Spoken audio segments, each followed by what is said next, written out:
میدونی چرا آب باطلاق گندیده و متعفن میشه؟ چون ایستاده و هیچ حرکتی نداره. اما آبی که جریان داره میتونه زیباترین صحنه هستی یعنی یه آبشار رو رقم بزنه. رفیق، این قانون افراد موفقه. تو هم میخوای جز افراد موفق باشی؟ این جمله رو تو زندگیت پیاده کن. کسی که 2 روزش مثل هم باشه یعنی فریب خورده. یعنی نباید امروزت مثل دیروزت باشه، باید پیشرفتت روزافزون باشه. مثلا اگه کسی مطالعهش کمه باید مطالعهش رو بیشتر و بیشتر کنه.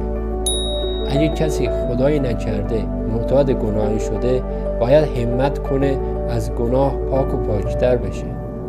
تصور کن یه آدم کم صبر و تحمل دائم رو خودش کار کنه و در حال پیشرفت باشه.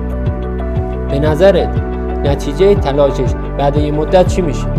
آره، همون آدم کم صبر و تحمل تبدیل میشه به یه آدم صبور و بردبار.